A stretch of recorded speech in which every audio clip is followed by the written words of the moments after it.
Himachal school शिक्षा board बदलेगा प्रश्नपत्रों का पैटर्न।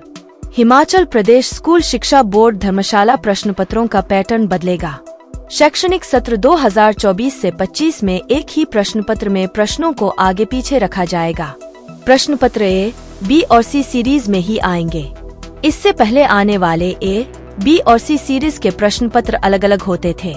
हिमाचल प्रदेश स्कूल शिक्षा बोर्ड शैक्षणिक सत्र 2024 से 25 में होने वाली परीक्षाओं के दौरान प्रश्नपत्रों के पैटर्न को बदलेगा। स्कूल शिक्षा बोर्ड अब एक ही प्रश्नपत्र तैयार करेगा, लेकिन उसे ए, बी और सी सीरीज में ही परीक्षार्थियों को वितरित करेगा। वहीं इस दौरान सीरीज में आने वाले इन प्रश्नपत्रों में पूछे जाने वाले प्रश्नों को जंबल तरीके से पूछेगा। यानी हर सीरीज के प्रश्नपत्र में एक जैसे ही प्रश्न होंगे, लेकिन उनकी नंबरिंग में अंतर होगा। ए सीरीज में पूछे जाने वाले पहले प्रश्न को बी और सी सीरीज के प्रश्नपत्र में कहीं भी पूछा जा सकेगा।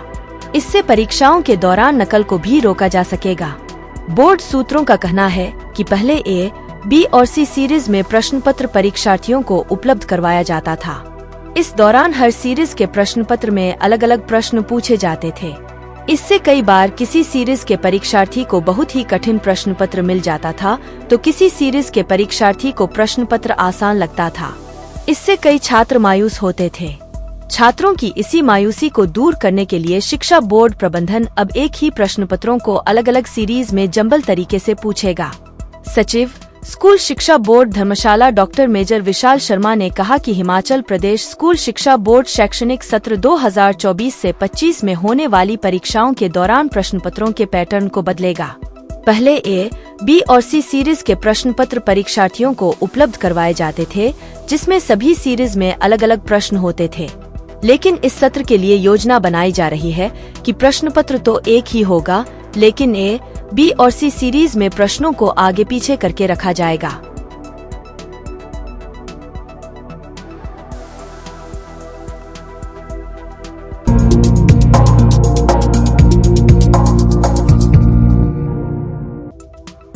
राज्यसभा की एक सीट के लिए 27 फरवरी को मतदान, अधिसूचना जारी। हिमाचल प्रदेश में राज्यसभा चुनाव की अधिसूचना जारी हो गई है। चुनाव 27 फरवरी 2024 को होंगे। राज्य विधानसभा के निर्देश के अनुसार उम्मीदवारों को 15 फरवरी 2024 तक अपने प्रस्तावकों के साथ नामांकन दाखिल करना होगा। नामांकन का समय शिमला स्थित रिटर्निंग ऑफिसर सचिव हिमाचल प्रदेश विधानसभा के पास सुबह 11 बजे से दोपहर 3 बजे तक रहेगा।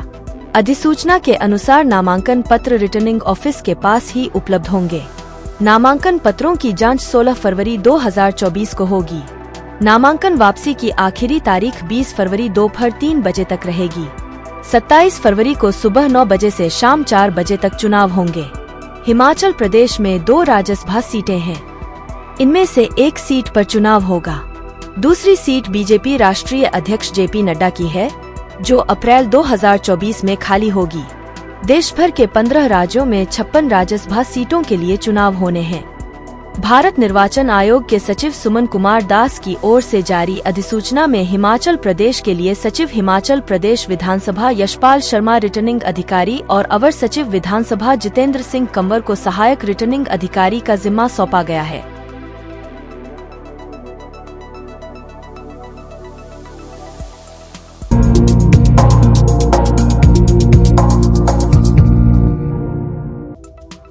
कल भटियात आएंगे मुख्यमंत्री सुक्खू, सुरक्षा में तैनात रहेंगे 180 पुलिस जवान। मुख्यमंत्री बनने के बाद सुखविंदर सिंह सुक्खू पहली बार भटियात विधानसभा क्षेत्र के दौरे पर आ रहे हैं। सीएम शनिवार को चुवाड़ी में होने वाले सरकार गांव के द्वार कार्यक्रम में बतौर मुख्य अतिथि शिरकत करेंगे। उनके दौरे को लेकर तैयारियां पूरी कर ली गई हैं। मुख्यमंत्री का चौपर चुवाड़ी हेलीपैड पर उतरेगा। यहां से आगे रोड शो करते हुए कार्यक्रम स्थल पर पहुंचेंगे। कार्यक्रम के बाद यहीं से वापस रवाना होंगे। सीएम सुक्खू की सुरक्षा के लिए कांगड़ा जिले से विशेष तौर पर क्यूआर टीम सहित 180 पुलिस जवान चप्पे चप्पे पर तैनात रहेंगे। ड्रोन से भी कड़ी नजर रखी जाएगी। सीएम की सभा शुरू होने से पहले डॉग स्क्वाड टीम बम निरोधक दस्ता मंच और आसपास के इलाके का निरीक्षण करेगा।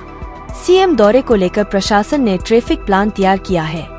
इसके तहत 9 जनवरी की शाम से चुवाड़ी स्थित सुदली चौक से शनिदेव मंदिर तक पार्क होने वाले वाहनों को हटवा कर इसे नो पार्किंग जोन घोषित कर दिया जाएगा। शनिवार सुबह 7 से शाम 5 बजे तक चुवाड़ी के सुदली चौक से शनिदेव महाराज मंदिर तक नो पार्किंग जोन रखा गया है। सरकारी वाहनों की पार्किंग राजकीय महाविद्यालय चुवाड़ी और बस अड्डे पर होगी। शेष सभी वाहन सुदली चौक, त्रिमत, होबार मार्ग, जोत मार्ग पर पार्क होंगे। बस अड्डे तक केवल बसों की आवाजाही होगी। ये बसें सवारियां उतारकर सुदली पर खड़ी की जाएंगी। कोई भी वाहन शनिदेव मंदिर से हनुमान चौक तक रास्ते में पार्क नहीं होगा। नियमों का उल्लंघन करने वालों पर सख्त कार्रवाई की जाएगी। उपमंडल अधिकारी नागरिक पारस अग्रवाल ने बताया कि मुख्यमंत्री के चुवाड़ी आगमन को लेकर तैयारियां पूरी कर ली गई हैं। पुलिस बल समेत आवाजाही की व्यवस्था को चुस्त दुरुस्त रखा जाएगा। शनिवार सुबह 7 से सायं 5 बजे तक चुवाड़ी के सुदली चौक से शनिदेव मंदिर तक नो पार्किंग जोन रहेगा।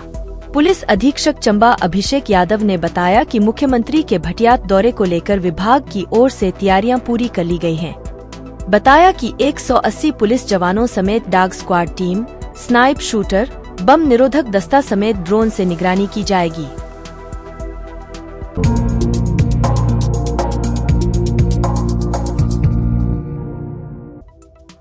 जिला मुख्यालय चंबा के साथ लगते सिद्धपुरा गांव के रहने वाले किशन चंद के पारिवारिक सदस्यों के लिए प्रधानमंत्री जीवन ज्योति बीमा योजना वरदान साबित हुई है।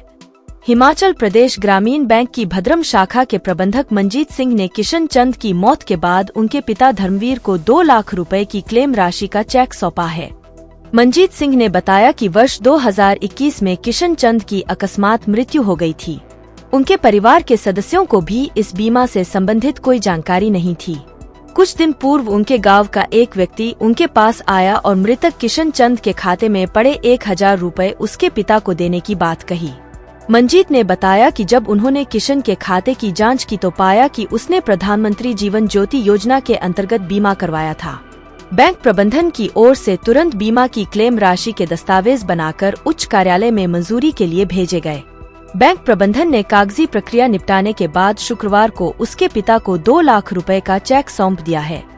मंजीत ने कहा कि सभी बैंक ग्राहकों को प्रधानमंत्री सुरक्षा बीमा तथा प्रधानमंत्री जीवन ज्योति बीमा योजना का लाभ लेना चाहिए। मात्र 20 रुपए के वार्षिक शुल्क में बीमा धारक की हादसे में मौत के बाद परिवार को 2 लाख रुपए की राशि दी जाती है। प्रधानमंत्री जीवन ज्योति योजना के तहत 436 रुपए वार्षिक शुल्क के तहत दुर्घटना अथवा सामान्य मौत के बाद परिवार को 2 लाख रुपए की राशि दी जाती है। इस दौरान उन्होंने उपस्थित ग्रामीणों को विभिन्न सामाजिक सुरक्षा योजनाओं से भी अवगत करवाया और उनका लाभ लेने का आह्वान भी किया। इस मौके पर स्थानीय जनप्रतिनिधियों सहित करीब 50 ग्रामीण मौजूद रहे। आज हमने श्री किशन चंद जी की डेथ पे उनके पिता श्री धर्मवीर जी को 2 लाख रुपए का चेक जो है वो प्रधानमंत्री जीवन ज्योति बीमा योजना के अंतर्गत जो है वो आज श्री गुरुदेव जी की और श्रीमती पूजा जी के हाथों से दिया है, जिन्होंने 2021 में 330 रुपये मात्र से अपने अकाउंट से जीवन ज्योति बीमा करवाया था। ये मेरे पास 2023 में आए। इनके साथ इनके रिलेटिव थे।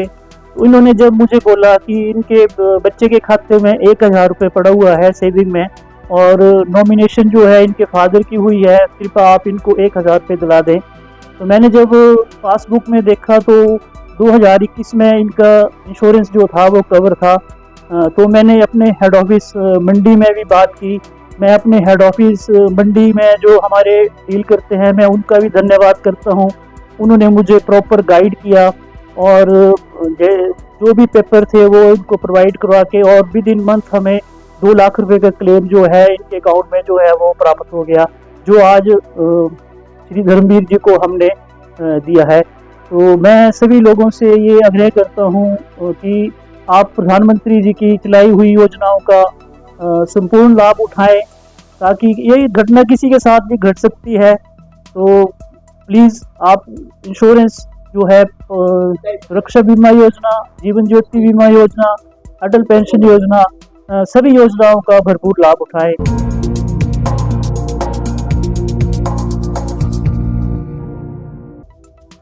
आज हिमाचल पथ परिवहन निगम सेवानिवृत्त कल्याण मंच की मासिक बैठक पुराना बस अड्डा परिसर में ठाकुर दीवान चंद की अध्यक्षता में हुई। बैठक में सेवानिवृत्त कर्मचारियों की प्रमुख समस्याओं पर चर्चा हुई। सबसे पहले इस बात पर रोष प्रकट किया गया कि संशोधित वेतनमान 2016 का देय भुगतान अभी तक नहीं हुआ है, जिसे जल्द से जल्द देने की मांग की गई। मेडिकल बिल का भुगतान भी बहुत साल से नहीं हुआ है। 65, 70, 75 आयु वर्ग के कर्मचारियों को विशेष वेतन वृद्धि 5 अक्टूबर 2015 प्रतिशत नहीं दी गई है। ओपीएस के तहत आए कर्मचारियों को जल्द पेंशन देने की मांग भी की गई। वरिष्ठ सदस्य सरन दास ने बताया कि बहुत पुराने बस रूट जो 1986 से चले हुए थे, उन्हें बंद कर दिया गया है, जबकि इन रूटों से परिवहन निगम चंबा को बहुत लाभ होता था। पुराने बंद हो चुके रूट जल्द चलाने की मांग क्षेत्रीय प्रबंधक से की गई। आज हिमाचल पथ परिवहन निगम सेवानिवृत्त कल्याण मंच चंबा की जो है मासिक बैठक जिलाध्यक्ष श्री दीवान ठाकुर जी की अध्यक्षता में संपन्न हुई, जिसमें सेवानिवृत्त कर्मचारियों की जो समस्याएं हैं उनके अलावा जो हिमाचल पथ परिवहन निगम में जो समस्याएं हैं जिससे आय बढ़ाई जाए या और भी समस्याएं जो परिवहन निगम की, उसके बारे में जो है वो चर्चा हुई। जैसे कि सेवानिवृत्त कर्मचारियों को जो है जो 2016 से बाद सेवानिवृत्त हुए हैं, उनको आज तक जो है जो नए वेतनमान का जो भुगतान है उसकी एक भी पाई जो है वो अदा नहीं की गई। उस पे जो है सेवानिवृत्त कर्मचारियों ने काफ़ी रोष प्रकट किया और सरकार से पुरजोरदार मांग की है कि जो प्रथम किस्त है जो अन्य विभागों में जो है दे दी गई है, उसका भुगतान जो है 50,000 का जो है वो तुरंत किया जाए, और साथ ही जो मेडिकल बिल है उनका भुगतान जो है वो भी हर माह किया जाए। और सरकार का जो है और ख़ास करके प्रबंधक निर्देशक जो है उनका आभार प्रकट किया गया है कि सेवानिवृत्त कर्मचारियों को जो है वो पेंशन जो है वो प्रथम तिथि को जो है वो अदा हो रही है। और सरकार से एक और मांग की गई है कि जितने भी परिवहन निगम के रूट बंद है उनको तुरंत प्रभाव से जो है वो चलाया जाए और नए रूट जो है वो और जो है वो परिवहन निगम में जोड़े जाएं। धन्यवाद।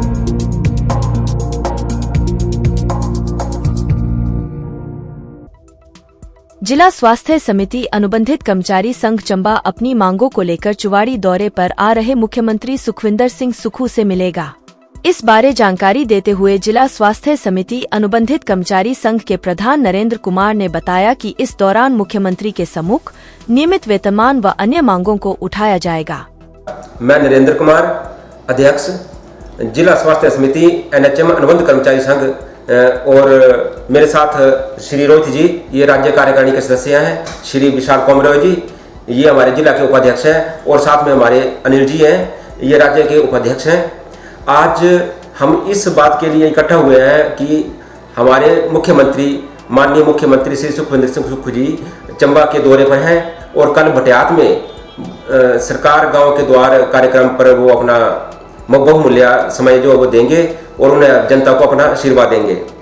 इसी मुद्दे पर हम भी NHM कर्मचारी आज उनसे मांग करते हैं और उनसे ठोस तरीके से विश्वास उनके ऊपर हमें है कि वो व्यवस्था परिवर्तन के लिए हमारे राज्य में आए हैं।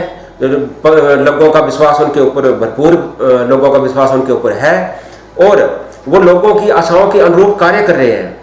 वर्तमान समय में आपदाई और वो विपरीत परिस्थितियों में भी लोगों के लिए जन कल्याण के कार्य कर रहे हैं, उसके लिए NHM कर्मचारी संघ उनको बधाई देता है। साथ ही हम अपनी तरफ से ये कहना चाहेंगे कि NHM कर्मचारियों के लिए सरकार ने, इसी कांग्रेस सरकार ने 2016 में एक नोटिफिकेशन जारी की थी, कैबिनेट डिसीजन पारित किया था कि इन्हें नियमित किया जाए, लेकिन विभाग ने कुछ अज्ञात कारणों के वजह से उन्हें ना तो लागू किया, उन्हें ना तो जो हमारी राज्य स्वास्थ्य समिति के लिए जो गवर्निंग बॉडी होती है ना उसमें लेके गए, उसमें पारित नहीं किया, और हमारे जो भी कर्मचारी हैं वो उस लाभ से वंचित रहे हैं। आज हमारा कर्मचारी ठगा सा महसूस कर रहा है। और इसी जो नोटिफिकेशन हुई थी कैबिनेट डिसीजन, इसी का लाभ लेते हुए जो ई गवर्नेंस है, मनरेगा है, जो अन्य सोसाइटी विभागों में है, एसएससी है, उन्होंने इसी नोटिफिकेशन का लाभ लेकर जो है वो नियमित पे स्केल आज के समय में ले रहे हैं। और जिसका जीता जाता उदाहरण जो भी आजकल के मेडिकल कॉलेज है, वहां पर रोगी कल्याण समिति का जो स्टाफ लगा हुआ है, और नियमित वेतनमान इसी नोटिफिकेशन के तहत ही दिया जा रहा है। और हमारा कर्मचारी जो हमारे लिए नोटिफिकेशन हुई थी वो आज भी उसके लिए वंचित है। आज एनएचएम का कर्मचारी सरकार से मांग करता है कि हमारे जो भी नियमित वेतनमान है उसे जल्द से जल्द हमें लागू किया जाए। हम जितनी बार भी मुख्यमंत्री महोदय से मिले हैं, मुख्यमंत्री जी ने हमें अपना भरपूर प्यार और स्नेह के साथ हमें कहा है कि आपका कार्य हम जल्दी करेंगे, लेकिन जल्दी के चक्कर में ऐसा हो रहा है कि हमारे कर्मचारी जो है वो पिछले 20 या 25 वर्षों से कार्यरत हैं, और 20-25 वर्षों कार्यरत होने के कारण आज वो स्थिति आ गई है कि हर वर्ष 2-4 कर्मचारी हमारे सेवानिवृत्त हो रहे हैं। और आने वाले 4 साल के बाद ऐसा होगा कि हर साल या हर महीने जो है वो कोई ना कोई कर्मचारी सेवानिवृत्त होता रहेगा। तो मेरा सरकार से आग्रह है कि वो बिना लाभ के खाली हाथ घर जा रहे हैं, ना उन्हें ग्रेजुटी मिल रही है, ना उन्हें पेंशन का कोई भी लाभ नहीं है। जब पेंशन होती है तो सरकारी कर्मचारी, जहां एक तरफ कर्मचारी खुशियां मनाता है, हमारा कर्मचारी जो है वो एक दुख के साथ जो है वो बाहर जा रहा है। बिलासपुर में हमारे एक एसटीएस अनिल महाजन करके एक रिटायर हुए हैं, और वो भी खाली हाथ गए हैं। अब उनके पास रोजगार का कोई साधन नहीं है, और वो बिना साधन के खाली हाथ घर बैठे हैं। और मतलब चिंता स्तार ये कि अब वो क्या कार्य करें जिससे परिवार का भरण पोषण कर सके। 30 अप्रैल को कांगड़ा से हमारे एक साथी जो है नगरोटा सूर्य ब्लॉक से सेवानिवृत्त हो रहे हैं, तो वो भी खाली हाथ जाएंगे। मेरा सुखविंदर सिंह सुक्खू जो हमारे मुख्यमंत्री हैं, उनसे विनम्र निवेदन है कि इस हमारी जो लिए जो सेवानिवृत्ति का लाभ है, ग्रेजुटी है, अन्य लाभ है, वो दिया जाए, और जल्द से जल्द हमें नियमितीकरण का तोहफा जो है वो दिया जाए। अब नियमित करते हैं हमें, तो सरकार के ऊपर मैं ये कहना चाहूंगा कोई भी वित्तीय बोझ जो है वो नहीं आएगा। सारा का सारा पैसा जो है वो बजट जो है वो केंद्र सरकार से एक आता है, 90% की रेशो से आता है, और 10% रेशो जो है वो स्टेट गवर्नमेंट की, राज्य सरकार की होती है। और इस पैसे की कोई भी कमी नहीं है, इतना फंड आता है कि वो खर्च नहीं हो पाता और बच जाता है हिमाचल सरकार के पास। तो कर्मचारियों को देने के लिए सरकार के पास कोई पैसा नहीं है। और अन्य जो भी राज्य सरकार के कार्यक्रम स्वास्थ्य विभाग में चले हुए हैं, हर प्रोग्राम में एनएचएम का कर्मचारी है। चाहे वो टीबी को मुक्त करने के लिए जो सरकार का एक फ्लैगशिप प्रोग्राम चला हुआ है, उसमें हमारे कर्मचारी दिन रात कार्य कर रहे हैं। रात को 2 बजे, 2:30 बजे, 12 बजे, सुबह 6 बजे मैसेज आते हैं, WHO कंसल्टेंट हो चाहे हमारे अधिकारी हो, कि ये रिपोर्ट हमें जो 10 बजे तक चाहिए, ये 11 बजे तक चाहिए, और वो दिन रात उस कार्य को करने में लगे हुए। चाहे RBSK का प्रोग्राम है, स्कूल जाकर बच्चों को चेक करना है, घर में जाकर करना है, आंगनबाड़ी में जाकर चेक करने हैं, हर कार्य में लैब टेक्नीशियन से लेकर, हॉस्पिटल से लेकर, नर्सिंग स्टाफ से लेकर, क्लिनिकल स्टाफ से लेकर, हर जगह एनएचएम का कर्मचारी जो अपनी सेवाएं दे रहा है। जिसका जीता जाता उदाहरण यह है कि जब कोरोना काल आया, तो जब हमारे एनएचएम कर्मचारियों ने बढ़ चढ़कर हिस्सा लिया, तो सरकार ने भी हमारी पीठ थपथपाई, लेकिन पीठ थपथपाने से कुछ नहीं होगा। हम ये भी चाहते हैं कि हमें नियमितीकरण का लाभ दिया जाए, हमारे परिवार और घर का खर्चा आराम से चले, जिसके लिए हमें किसी की भी चिंता न रहे। इसके साथ ही मैं कहूँगा कि हमारे राज्य के उपाध्यक्ष श्री विशाल कमरे जी, वो भी अपने कुछ विचार हैं तो वो कहें। मैं विशाल कमरे, राज्य उपाध्यक्ष एनएचएम अनुबंध कर्मचारी संघ हिमाचल प्रदेश। तो जैसा कि मेरे बड़े भाई नरेंद्र ने पहले आपको बताया कि हमारा एनएचएम का एम्प्लॉई जो है विभाग में कई वर्षों से अपना अभूतपूर्व योगदान विभाग के कार्य में दे रहा है, बिना किसी रुकावट के, बिना कोई स्ट्राइक किए हुए अपना योगदान जो है हमेशा लोगों के कार्यों में, ताकि लोगों का कार्य जो है वो डिस्टर्ब ना हो। तो उस वजह से आज तक हमारा संगठन ना स्ट्राइक पे गया। सिर्फ एक दिन की स्ट्राइक मुझे याद है, जयराम सरकार के समय पे हमारे एम्प्लॉयज़ ने की थी, तो उस टाइम सरकार के रिक्वेस्ट पे हम लोगों ने उसे वापस ले लिया। तो स्ट्राइक से जाने से ही अगर हमें अपने लाभ मिलने हैं, तो उसमें हमारे कर्मचारी जाने में गुरेज नहीं करेंगे। लेकिन हमारे जो कर्मचारी हैं वो लोगों के साथ जुड़े हुए हैं, लोगों की सेवाओं के साथ जुड़े हुए हैं। स्वास्थ्य विभाग एक ऐसा विभाग है जो लोगों के साथ डायरेक्ट जुड़ा हुआ है। तो अगर हम लोग स्ट्राइक पे चले जाएंगे तो उससे सरकार की बदनामी हुई, सरकार के काम रुकेंगे, जनता उससे डिस्टर्ब होगी। तो हम ये नहीं चाहते कि जनता को हमारी वजह से या सरकार को हमारी वजह से कोई परेशानी झेलना पड़े या हमारे ऊपर सरकार को कोई कार्रवाई करना पड़े, तब जाके ये काम होंगे। तो इसलिए हमारा यही निवेदन है। कल हमारे माननीय मुख्यमंत्री सुखविंदर सुक्खू जी बटियात में आ रहे हैं, तो हमारे कुछ कर्मचारी प्रतिनिधि उनसे मिलेंगे और हमारी यही गुजारिश है कि जो हमारी वर्षों पुरानी मांग जो हमारे मुख्यमंत्री पूर्व मुख्यमंत्री राजा वीरभद्र सिंह ने नोटिफिकेशन की थी, उसे जल्द से जल्द लागू किया जाए, जिससे हमारे कर्मचारी आज भी वंचित हैं और अदर डिपार्टमेंट के जो एसएसए हो गया, ई गवर्नेंस हो गया, उसी नोटिफिकेशन के आधार पे लाभ ले रहे हैं, वही लाभ हमारे कर्मचारियों को भी दिया जाए।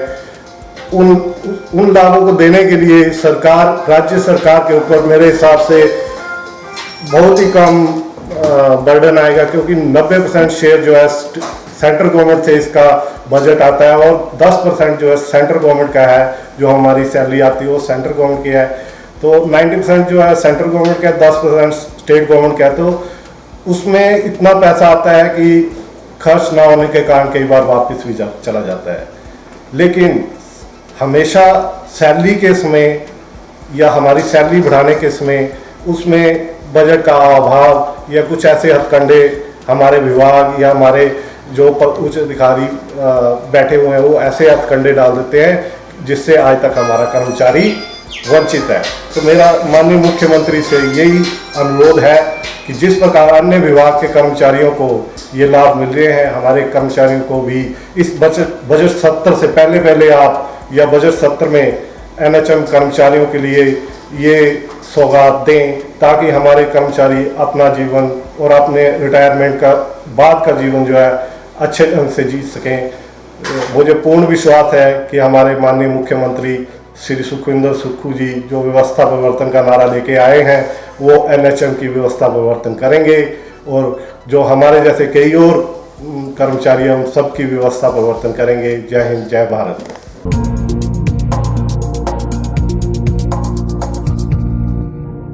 मीडिया साथियों का धन्यवाद करता हूं कि वो आज हमारे साथ इस प्रेस कॉन्फ्रेंस में शामिल हैं। कल जो है हिमाचल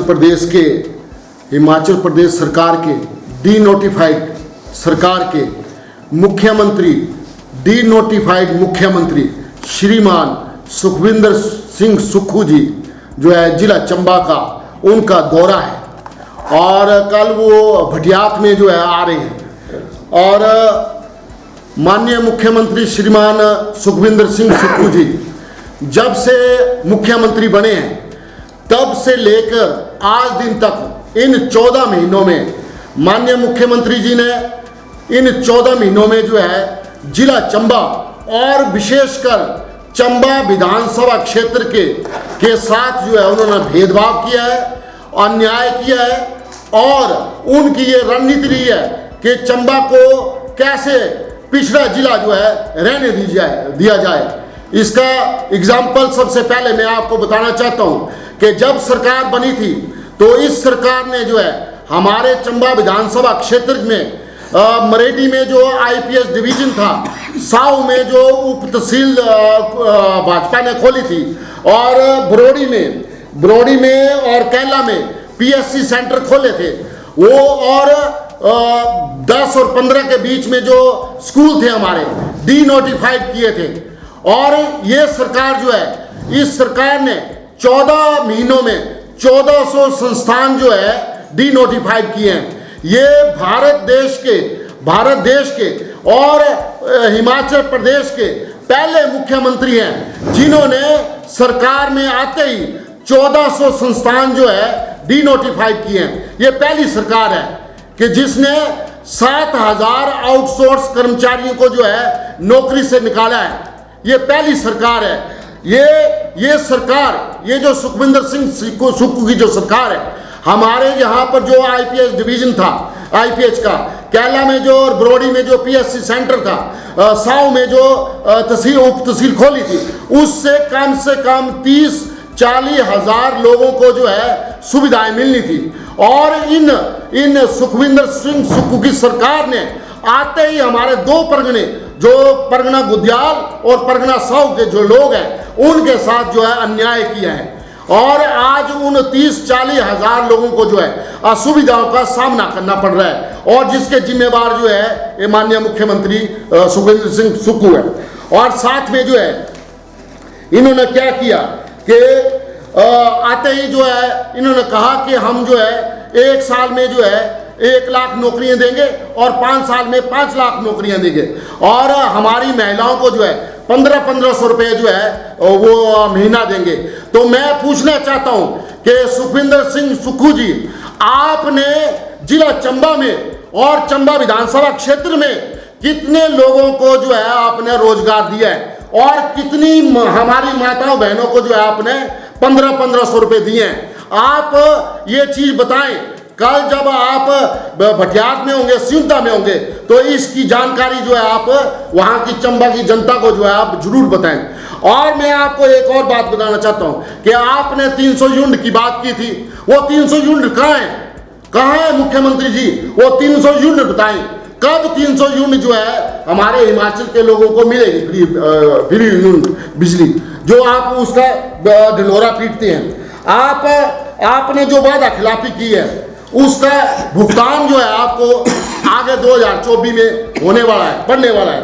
हिमाचल प्रदेश के पहले मुख्यमंत्री हैं जिनके ऊपर जो है सर पर ताज चला है कि जिन्होंने रोजगार नहीं दिया, बल्कि जिन लोगों को रोजगार मिला था उनसे भी रोजगार छीन लिया है, उनसे भी रोजगार छीन लिया है।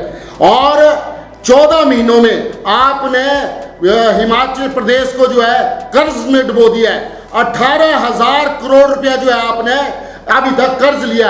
ये भी एक रिकॉर्ड है कि ये हिमाचल प्रदेश की जो सरकार है उन्होंने जो है 14 महीनों में जो है 18,000 करोड़ रुपया कर्ज लिया है, और हिमाचल प्रदेश को जो है 20 साल पीछे छोड़ दिया है, 20 साल पीछे छोड़ दिया है। और अब जो है हिमाचल का बच्चा जो है कर्ज में डूबा है। आप बताएं कि इतना कर्ज आपने क्यों लिया है? ये भी मैं मुख्यमंत्री से पूछना चाहता हूं। और मुख्यमंत्री से हम एक और बात पूछना चाहते हैं कि आपने जो है ये जो 1400 संस्थान बंद किए हैं, इन संस्थानों को आपने बंद करने का अधिकार किसको मिला, किसने दिया आपको? जबकि भारतीय जनता पार्टी की सरकार ने कैबिनेट की बैठक में कैबिनेट की अप्रूवल के बाद जो है ये सारे संस्थान खोले थे, और आपने इनको डीनोटिफाइड कर दिया। माननीय मुख्यमंत्री जी, आप जब शिमला से कल सुबह चलेंगे तो आप जो है ना अपने जेब में ये जो जितने हमारे चंबा क्षेत्र में आपने संस्थान डीनोटिफाइड किए हैं उनको आप नोटिफाई करके जो है लेटर लेके जो है चंबा में आएंगे। और अगर आपने ऐसा नहीं किया है, अगर आपने ऐसा नहीं किया तो उसका परिणाम भुगतने के लिए आप तैयार रहना। और मैं चंबा के सदर विधायक से भी निवेदन करना चाहता हूं कि कल आप जाइए मुख्यमंत्री के पास, क्योंकि वो डर गया है, वो डर गया है। चंबा विधानसभा क्षेत्र में नहीं आए, वो डर गया।